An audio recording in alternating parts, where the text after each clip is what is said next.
you decide to marry them or not. That's true. That's true. I mean, I like to think you should all take your time. I don't think you should rush something like a marriage, but you shouldn't take too long either. It's one of those things that are like, if you do want to get married, because I have friends that never want to get married, they just want to be in a relationship forever, and their partner's okay with that, so they're just dating forever. They act like married couples though. Like, they've been together for 12 years, mind you. Like, I have a friend who's been in a relationship for 12 years.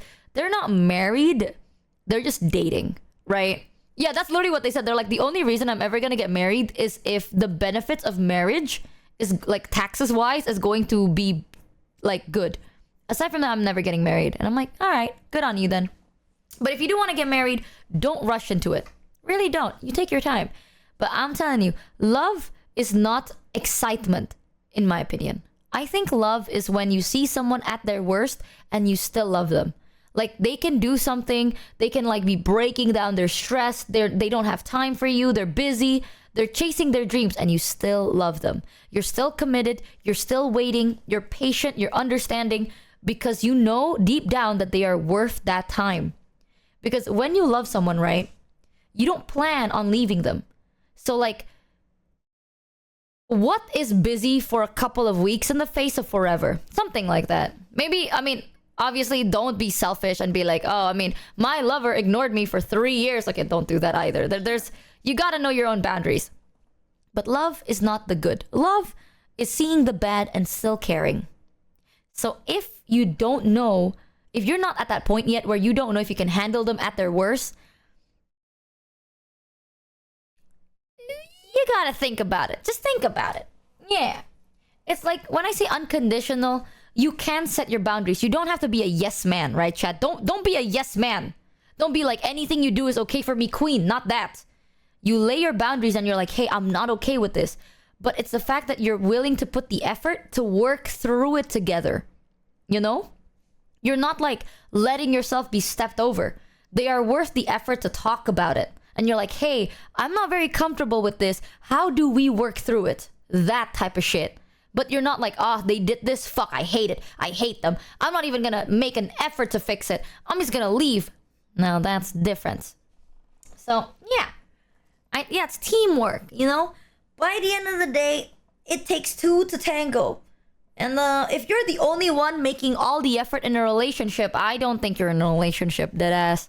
If you want to be committed and they don't want to be committed, I'm sorry. I'm sorry. I'll be the bringer of bad news, chat, but I don't know, man. I might say this theory of yours definitely holds merit. The best relationship I had lasted 10 years, and that was built on a foundation of trust and communication. Sadly, that relationship came to an end over a miscommunication that never got resolved. Effort is important, but it also needs to be mutual for sure. Exactly, exactly. Mutual care and love and effort. And sometimes, chat, the people that you love the most will hurt you the most too. That is not because they're a horrible person. It's just because you gaff about them. The more you care about something, the more it's gonna hurt if it doesn't fall through. That's just how it is. Same thing with anything, really. Like, if let's say I have a comfort food, and one day the comfort food, I order it, and then it doesn't taste as good, I'll get really sad. Because that's my comfort place, and now I'm like, damn, I liked you, you know? So, always keep that in mind. Not to scare you, by the way. It's just to kind of prep you. Because sometimes, chat, when you love someone, you're gonna eventually open up. Over the course of a period of time, you're gonna be more open. You're gonna be more vulnerable. You're gonna let them see yourself for like who you really, really are. The worst, the best, everything about you, right? So it's gonna hurt. That's why, chat, love is not complicated. It's a journey, okay? People say it's complicated because sometimes your emotions and your mind doesn't really connect together. How you feel and what you think of, it doesn't make sense. And sometimes people get confused. But you know, chat, that's what makes it worth trying, okay? Because in a relationship, it's just two people trying their best. That's what it is. You're trying your best, they're trying their best. You will make mistakes, you will fuck up. That's okay. You work through it or you cut it out. Chia 300 here is pro tip number 1: don't cheat and be honest with each other. Exactly. Exactly. sometimes chats, it's not even just cheating. I wouldn't even say just cheating. Don't lie. Because if you love someone, I'm not saying like if you love someone, don't lie because it'll hurt their feelings. No, I'll even talk to you in the form of logic, right? If you love someone and you want to be with them forever, you are not going to keep that lie forever. You know, lies. Here's one thing about lying, chat. You cannot lie once. When you lie once, you will have to lie to support that lie. And then you have to continue the line of lies. How long are you going to keep up with that if you're going to be with someone forever? A lie stacks up. Yeah, and it's a commitment on its own.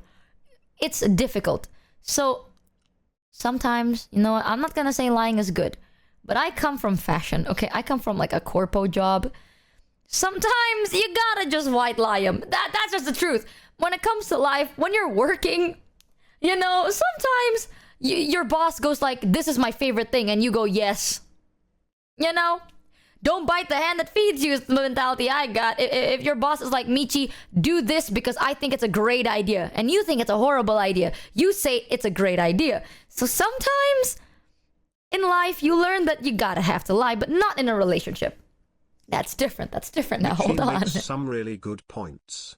Love is a wonderful thing, but it is also something you have to work for in a relationship. Exactly. Love is a wonderful thing because real love takes a lot of effort. And anything with a lot of effort and time and dedication will always be beautiful. So here's the thing. Love is only beautiful if you also receive it, right? I've noticed this nowadays. People are like, love is beautiful. So then you give. So many people give love. Like you're just loving someone so much. And then they're not willing to reciprocate it. You know? They don't match your freak, as the youngins say. And eventually you get tired. Love is only beautiful when it's a two-way street. Because when you give them love and they give it back to you, it fuels you up and you love them back. So that's the joy of everything. You don't want to overdo it. And sometimes if you're like, I love my partner, but I feel like they're not giving me enough. Either you talk about it to them and they make the effort to change, or you talk about it to them, they don't make the effort to change, and you leave. Well, point is, chat, I think relationships are... It's beautiful because it's fucking difficult, right? And what makes it beautiful is when you find the relationship that you are willing to work on, you're like, damn, that shit's glorious. You know what I mean? It's like a painting. Sometimes, chat, you gotta stick until the end. But some paintings, you don't have to. So, like, when you manage to really work on something forever, that's what makes it really beautiful. It's like seeing two people do a forever tango. Wow. That's dedication. And that's what makes it beautiful in my eyes. So, that's the thing. Like, honestly, Rumi doing this and all my friends being like... in relationships. I and my partner have a lot of mental issues. She made sure I knew of things that may bother me before we even started dating. If she needs space, she tells me. She told me when we started, why should I lie to you when that's too much energy to exhaust for no valid reason? Oh, my mic! We are going on 4 years this coming January. Yeah. Oh, the best thing I can tell you about that though, every relationship is unique and different. Just because your relationship is not status quo doesn't make it bad. If both parties are happy, if you're happy with that and your partner's happy with that and you guys have communicated through it, then it's beautiful just the way it is. Because I have a friend who is married, by the way. She's married and they have separate living spaces. Like they sleep in different bedrooms. Today I learned Michi is full of shit, Henya smug, Giga smug. Okay, man. I am full of shit, so what? So what? That's true though. So my friend has been married and they sleep in different bedrooms. And I remember the first time someone like people usually hear that and they're like, are you guys okay? Like, are you guys like upset? It's not. So my friend's partner is, they have autism, right? And one of their things is they cannot, like if they were to sleep with someone, there's like specific things they need. And my friend is not very comfortable with that. So what they do is they have like shared living spaces. They live together, just sleep in different rooms because it makes them happier. It makes them more comfortable. Every now and then they might like sleep together, but mostly they sleep in different sleeping rooms. That's fine because my friend's okay with that. Listen, just because it's not status quo doesn't make it wrong. So sometimes, yeah, it's all about compromise. That's My mama always told me, don't marry the person that you only love. When you want to marry someone you love, and their bad traits you can either tolerate or compromise. That's when you know that person is marriage material. Because if they're doing something bad and then you cannot tolerate it, do not marry them yet. Wait, see if they can make a compromise. See if you can tolerate it. Because you don't want to marry someone during their bad days and you can't tolerate that shit. That's horrible. I'm very specific about it because I am a very big family kind of person. I've always wanted to have a kid. I know some people said like you can adopt. I've always wanted to adopt, by the way, for a lot of reasons. One of the biggest reason I have is I used to volunteer, right? You guys already know this, but I used to volunteer for an orphanage. Ever since then, I feel like my viewpoint in life changed. It made me kind of realize like there are so many children in this world that deserves a chance. You know what I mean? It's like, I think every child deserves a parent, but not every parent deserves a child. I know that sounds fucked, but that is my opinion after working there. Because I realized, I'm like, damn, these kids, and you know what? I'll say this. When I worked in the orphanage, right? Some kids there, it's so fucked the reason they're there. It's like sometimes the kids are there because like, oh, the family can't afford to have a child, so they put them up for adoption, or the family is not like ready, so they put them up for adoption. But there are kids that were put onto adoption because when they were born, they come with like a disability, and the family's like, nah, fuck, I don't want that. So then they just kind of like toss them into an orphanage. And they're not even like bad, they're very sweet, they're very kind. You just have to learn how to talk to them. I've worked with kids that has like severe ADHD.